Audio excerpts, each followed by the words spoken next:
Hi, how are you? Hi, Melvin. I'm good. My name is Bianca. I'm one of the doctors from Wollongabba Mental Health. I just was calling in to check in to see how you're going. Is it correct that you live with your parents in Mansfield? Is that right? Yeah, that is correct. Yeah. Are you working at the moment? No, I'm not. Okay. And when was the last time that you worked? I'm just trying to update our records, what we've got here. Why would you want to know that?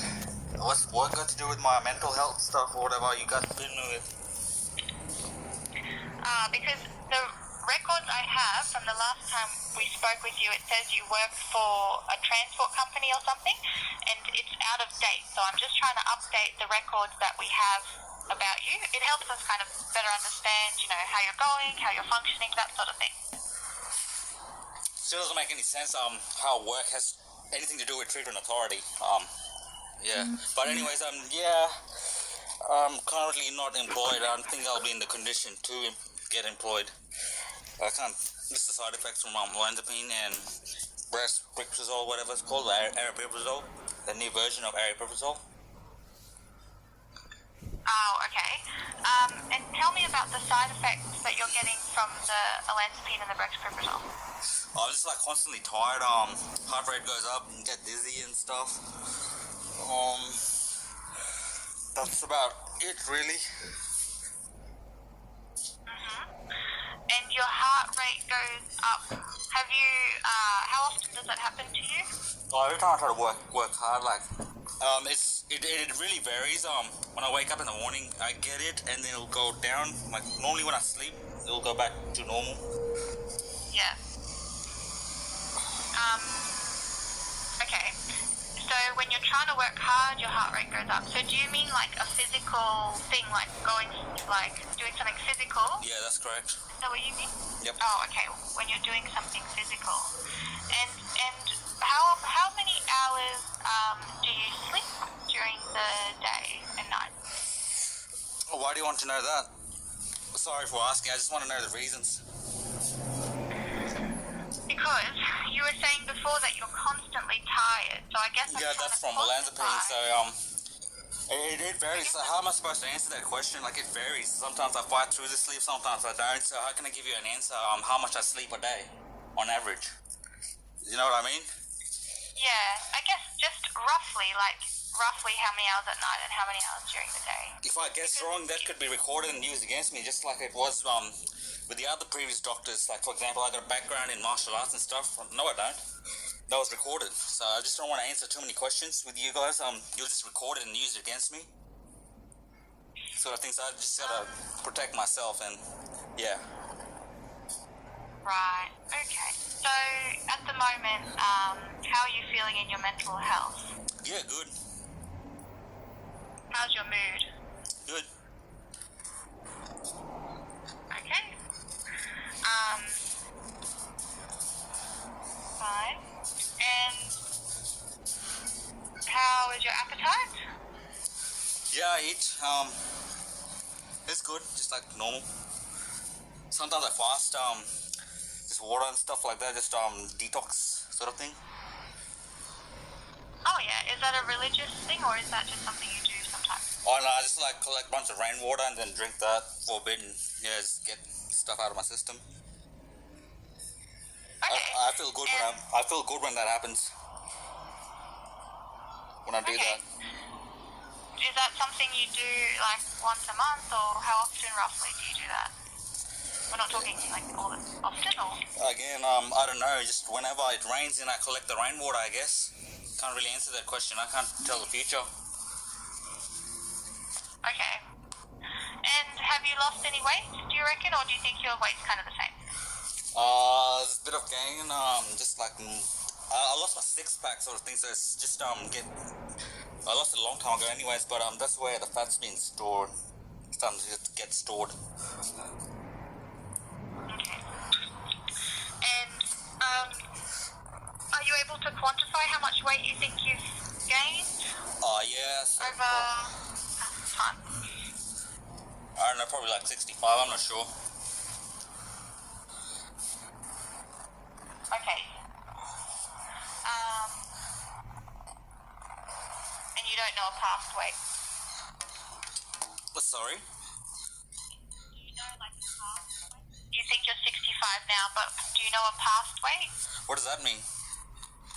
Like a weight that you were in the past, like 2 years ago, if you weighed yourself. Oh yeah, so it's just stayed as per normal, just hung around that time. Depends. I'll go on when everything's good for me. I just like quit smoking and stuff like that. Start working out when everything's great for me, and then that's just the routine I normally would stick to. Okay, all right, fine. And Melvin, you know, you used to, when you were unwell, I understand you used to like post on the Facebook or something. Is that something you used to do when you were unwell? What? It's got nothing to do with schizophrenia or my mental health. It's completely legal. I'm not doing anything wrong. I check with the police and everything, make sure I'm doing the right thing. Okay. So no, anyways, what brought you to ask that question? Like, what's written there on the report on your end? Well, it said something that you used to do it or something. Is that right? Do what? Can you explain a little bit? Can you give me a little bit more detail? What am I saying? What am I doing on Facebook? Oh, Melvin, look, I think this is something that's old in the old record. So that's why I'm trying to, because I don't know you, so I'm trying to check about how you are now. Oh, okay, and that means just asking old questions to check how you are now. How would you if this is something old, like who reported that? Do you know by any chance? No, I don't know. It's just written in the notes, and there's no detail about it. So that's why I'm asking how you're going now with that. Look, if you don't want to answer the question, you don't have to answer the question, Melvin. Yeah, everything's great. Yeah. Okay, fine. All right. So anyway, look, at the moment, are you getting the depot from your GP or? Oh no, that's right. You come here, don't you? Yeah, I come directly see you guys and have a chat with you. Yeah. Okay. And are you still taking the Brexpiprazole tablet every day? The tablet that you're on? Yeah. Okay.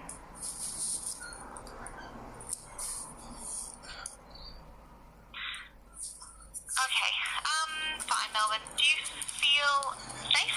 Like, do you have any thoughts of wanting to harm yourself or harm anyone else? It's questions I have to ask of everyone.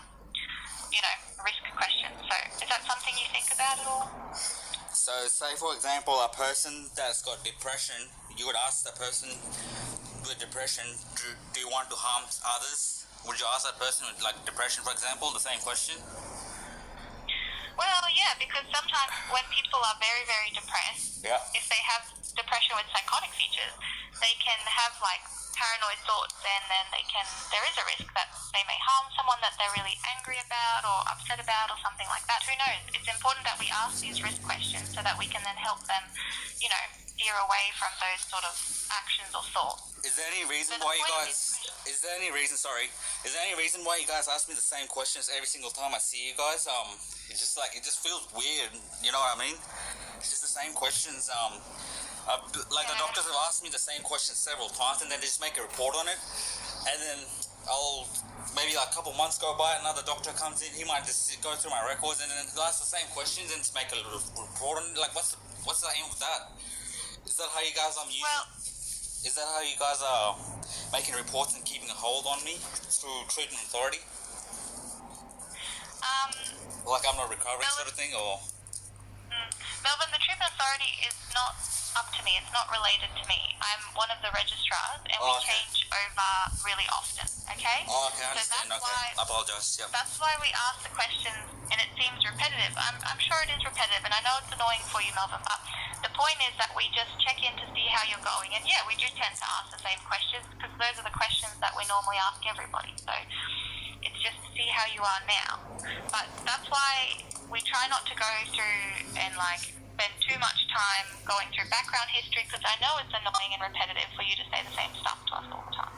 So at the moment, the crux of the question was, do you feel safe at the moment? So do you feel safe and like, you know, that no one's going to harm you or anything like that, and that you're not going to harm yourself or anything like that? Yeah, no, I got no worries or anything like that, or thoughts of self-harm.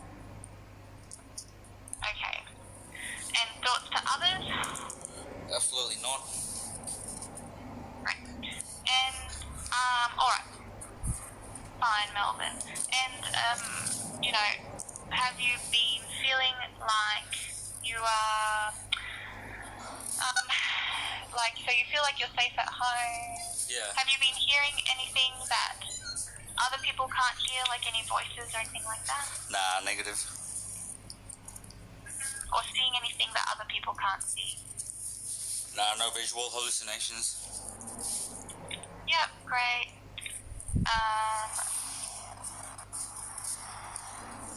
Okay, that's good, Melvin. So the thing I wanted to check with you is also, at the moment, because you've got flu-like symptoms, Yeah. we have to check that it's not COVID. So Yeah. if you're able to get a rat test today, do you think you're able to get one of those rat tests today? Test yourself? Yeah, if my parents come home, I was just gonna go back to sleep. Yeah. I'm really totally positive, I'm not sure. My mom's got a tester, by the way. Would that help? Your mum's got what, sorry? The COVID-19 tester. Like the swab thing. Yeah, that's the swabs that I'm talking about, the rat test. Yeah, we've got that, so... Oh, good. Yeah. Well, can you swab yourself and then call your case manager back and let her know if it's positive or negative? Because if it's positive, you won't be able to come in for the depot. Oh, yeah, okay. But if it's negative, then you can come in tomorrow. Yeah. So if you just call your case manager back with the result of the rat test. Yeah. Okay. Okay. All right. So other than that, Melvin, yeah. So you feel fine, and how do you feel about the diagnosis of schizophrenia? Is that something that you agree with, disagree with? What's your thought? Yeah, I've already explained myself several times, and I've spoon-fed the doctors information. I already got the patents for the technology, everything, like what happened with me. And they still just want to keep me on treatment authority, so I just gotta go see the police in relation to something. You just ask some questions, get some things printed out on my end, and then I can match it with the reports that have been made, my clinical report, because I've seen things like written there that's not true. Like, there's no way you guys would know I've got a history of martial arts or anything like that. That's like, I don't know why they wrote that. Like, can you prove it? Like, I've got a history of martial arts, and there was other things too I was accused of, so I just gotta go to the police and just have a check if that record is on the end, and then come and compare it with you guys and see what happens from there.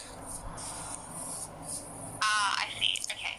You're talking about, you're probably talking about are you talking about the tribunal report? Is that what you're talking about? Yeah, that. Report. Another thing was during the tribunal, what happened was I received one letter, and I didn't know what the clinical report actually was, so when I opened, I just saw one page, and then after the tribunal, like the next day or the day later, another mail came in. When I opened that, there was that's where more A4 papers of my clinical report was, more written there, so like I received one, and I just thought, okay, that's what the clinical report is, and then later on more come, and which had a bit more detail. So so when the judge asked me, do I agree with what's written on the clinical report, because I couldn't see anything written there on the one page that was sent to me, I was like, yeah, I agree. But then later on, when the other letter came, and I started thoroughly looking into it, there's a lot of things written there that was not correct. So I just gotta get some things printed out from the police and stuff like that, and then bring it to you guys or do something from there. Yeah, sure, Melvin, that's fine. And you probably have another hearing coming up soon. So if you want to, what I'm hearing is you probably disagree with the treatment authority. So if you go to this hearing with what you got there, the printouts or the things from police that you're talking about, you can talk to the lawyer there, the panel, sorry, not the lawyer, the panel of 3 people usually, because it's the panel that make the decision either to continue or remove the treatment authority. Yep. So you can take that evidence that you're trying to accumulate and talk to the panel about removing the TA if that's what you want, because they're the ones that make the decision. So when's your next tribunal? How many people are required to be making a decision on that one person? Well, the panel is usually a panel of 3 people. Yep.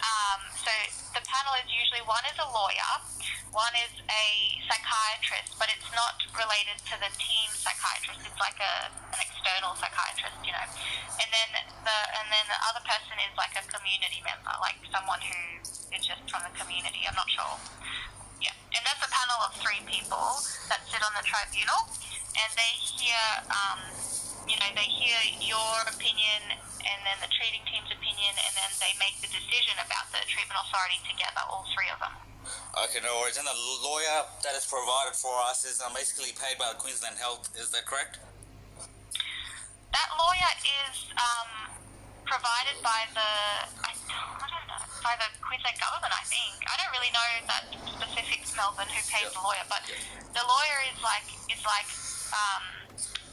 the lawyer on the tribunal. But you can get your own lawyer if you wanted to as well.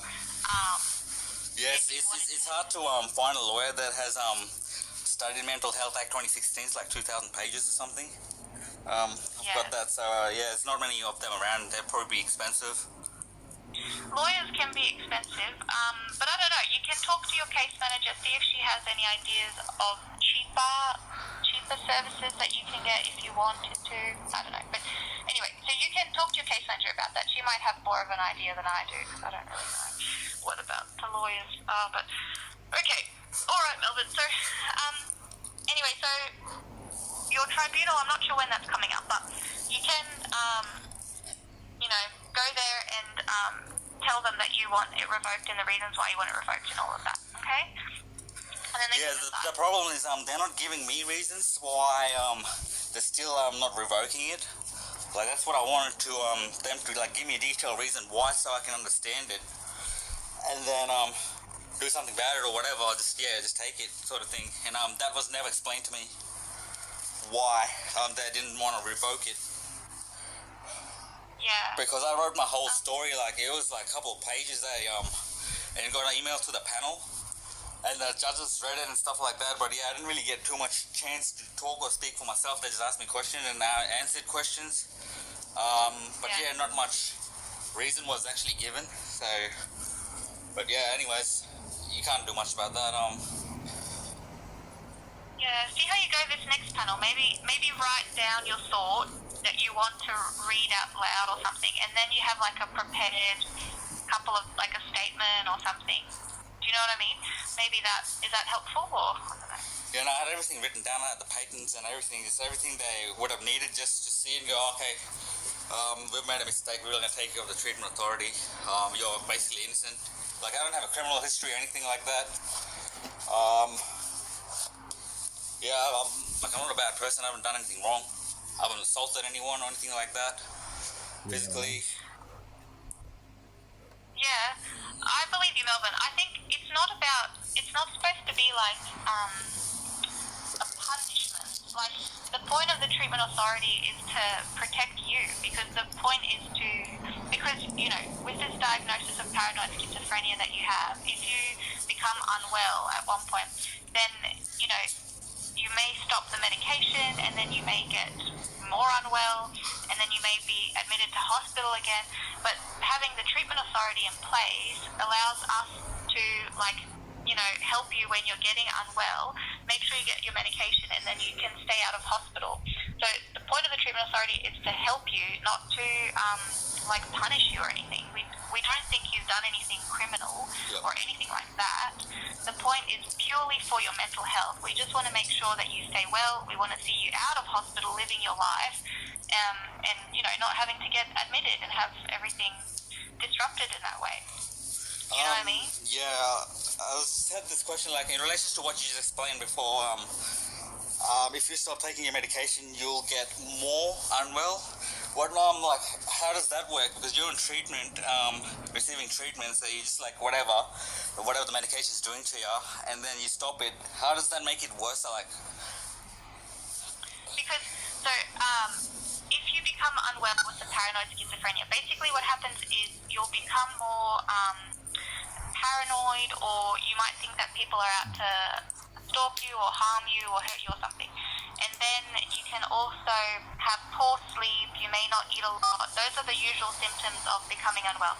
And then if you stop the medication, basically the medication protects you from getting to that point of becoming unwell. That's what the olanzapine and the brexpiprazole is for. And so if you stop that medication, because say that you're not on a treatment authority, and say that you just like, and then when you're becoming unwell, you're like, actually, I don't want to take this medication anymore. And then if you stop taking the medication, you'll just continue becoming more unwell because you don't have that protection from the medication, from the antipsychotics. So But how can you say that person like me, I'm getting more unwell? How would you know I'm getting more unwell? Like, you're not me. So how can you say that, for example? You know what I mean? Yeah, I know what you mean. Well, So usually, it's like basically I'm accusing like a sane person of being mental kind of thing. That's shoes I stand in. That's how I see things, sort of thing, when I clearly think about it. yeah. Usually people will like notice in the community is what normally brings people to hospital because either they are like, I don't know, they might be like telling people that like I'm going to be killed or harmed or stalked or someone's going to hurt me, or they might get really scared and they might like, wander out of their house or go somewhere, become a bit disorganized, Yep. And then that's how people actually notice that like, oh, hey, this person seems like he's not all that well at the moment. And that's how that's how people come to the attention of mental health is by, or get brought to hospital.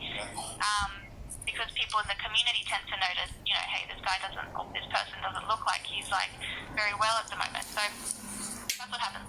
The point of the medication, Melvin, is to stop the symptoms from getting to that point and from happening to you. Because we don't want to see you in hospital. We want to see you living your life. We want to see you, out in the community doing whatever you want, rather than having to go to hospital and stay there and then get, re-put back on the medication and all of that stuff. Yeah. Yeah. Okay, That's no what the worries. medication is for, Melvin. Yeah.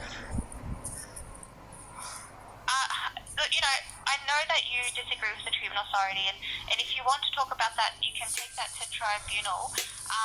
But, I do think that the medication is helpful. It's helpful for a lot of people's mental health. And, yeah. Anyway, okay. So, if you want to, you can talk further with Dr. Schneider as well, because he's the psychiatrist that's looking after you. Is he a specialist psychiatrist who can lift the treatment authority, or just a psychiatrist?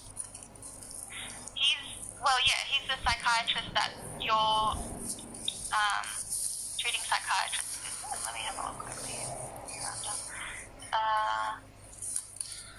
Dr. Schneider, that's right.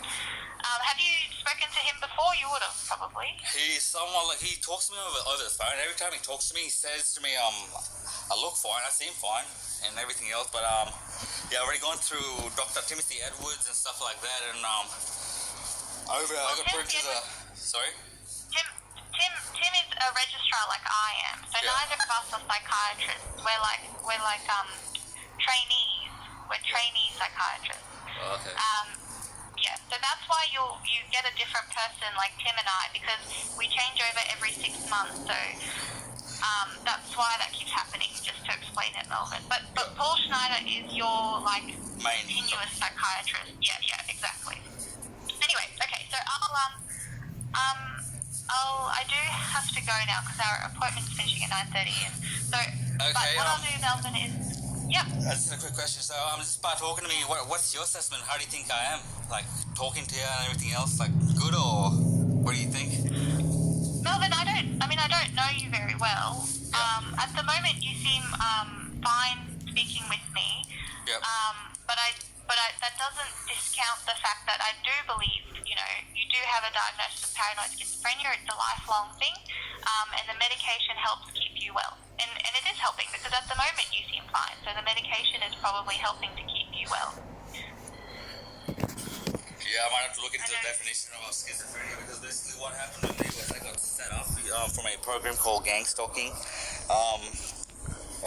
They were playing mind games, so I basically got set up. I tried to do the right thing, and I tried to reason with them, and they ganged up on me and made a police report. Like, they've done that a couple of times, and that report got built up on me, and then, it's not looking very good. So the program is called gang stalking, and then it's a long story, but I don't want to get you involved in it. You can't really do much about it. I'll have to see the police and stuff, and try to get myself out of it if I can. Yeah, all right, okay. Melvin. Have a good day. Okay, you have a good day too. See ya. Okay, bye.